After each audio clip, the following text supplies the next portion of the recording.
தேவனுடைய பரிசுத்த நாமங்களுக்கு துதிகன மகிமை உண்டாவதாக. ரோமர் 1 அதிகாரத்திலிருந்து 31வது வசனத்தில் அநேக காரியங்களை பார்த்து கொண்டு வருகிறோம். நேற்றைய தினத்தில இந்த சுபாவ அன்பை ஆண்டவர் எங்களிடத்தில் எதிர்பார்க்கிறார், என்னிடத்திலும் உங்களிடத்திலும் என்பதை பார்த்தோம். தொடர்ந்து இந்த நாள்ல அதே 31வது வசனத்துல இணங்காதவர்களுமாய்,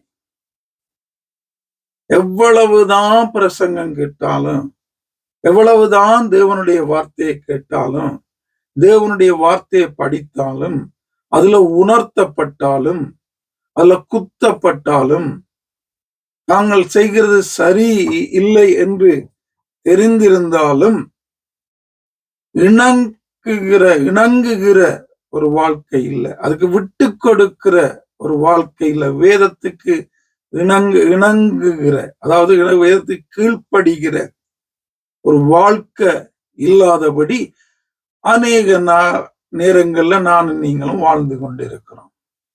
என் ஆண்டவர் எங்களிடத்துல இருக்கக்கூடாத காரியங்கள் என்றுதான் இவைகளை சொல்லிட்டு வராரு பவுலை கொண்டு.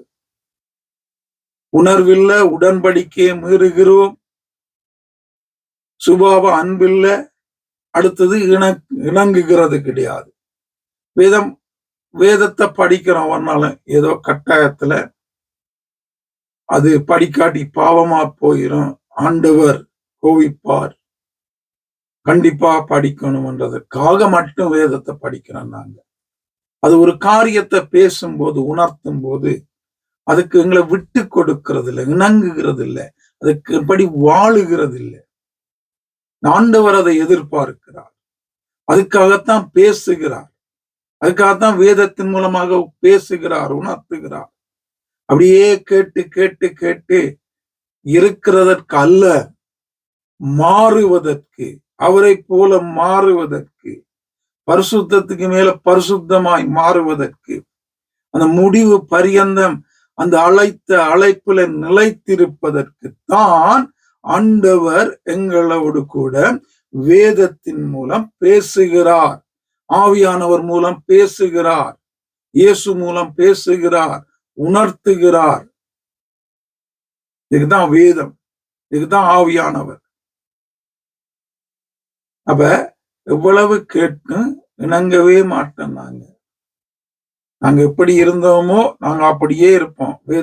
வேதத்தை படிப்போம், வேதத்தின்படி வாழ மாட்டோம். சபைக்கு போவோம், வாழ்க்கை மாறாது, நாங்க அப்படியே தான் இருப்போம். அனரட்சிக்கப்பட்டவர்கள் என்று மட்டும் சொல்லிக் கொள்வோம், தேவனுடைய பிள்ளைகள் என்று சொல்லுவோம்.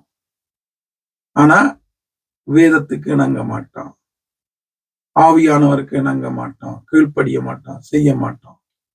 இப்படியாகவே தொடர்ந்து வாழ்ந்து கொண்டிருப்போமாயிருந்தால் நித்திய ஜீவனை இழந்து விடுவோம். கடமைக்காக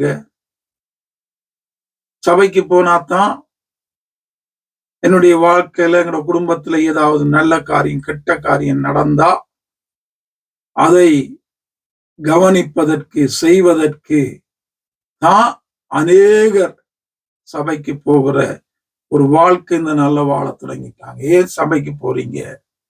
அங்க தேவனுக்கு பிரியமில்லாத காரியம் நடக்குதல்ல, சத்தியம் சரியில்லையல்ல, அங்க உங்களோட தாளந்துகளுக்கு இடங்க தாராங்க இல்லையல்லவா, அவங்களுடைய தாளந்துகளை அவங்களே புதைத்து வைக்கிறாங்க அல்லவா.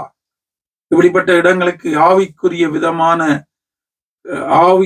விதமான காரியங்கள் இல்லையே, ஆத்துமா தேவனுக்கு கிட்டி சேருகிற காரியங்கள் சபைகள்ல இல்லையே, ஏன் அங்க போறீங்கன்னு கேட்டா, நாங்க கல்யாணம் நடந்தா, கொண்டாட்டங்கள் நடந்தா, அல்லது ஒரு செத்த வீடு நடந்தா செய்யறதுக்கு சபை வேணும் தானே பிரதர்.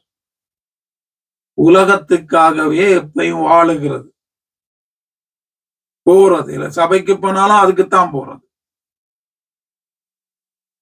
ஆத்துமா ஆண்டவரத்துல போய் சேருவதற்குரிய காரியங்கள் சபைகளில உண்டா என்று பார்த்துப்போங்க.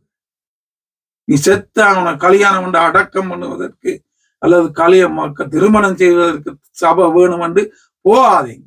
அதுக்கு ஆண்டவர் அழைக்கல்ல, அதுக்கு சபை தேவையும் இல்லை. ஆத்மாவை தேவனுக்கு நேராய் நடத்துகிற இடம்தான் சபை ஊழியம், போதனை, ஆராதனை, வேத படிப்புகள். இது இருக்கா பாருங்க. வேதத்துக்கு இணங்குறது இல்லை, வேதம் சொல்றதை கேட்கறதுக்கு சபைக்கு போறது இல்லை, எங்கட தேவைக்கு தான் போறது. இந்த நிலைமைகள் இயேசுவின் நாமத்தில் மாற்றப்பட வேண்டும். ஆவியானவர் தொடர்ந்தும் எனக்கும் உங்களுக்கும் உதவி செய்து வழி நடத்துவாராக. ஆமென்.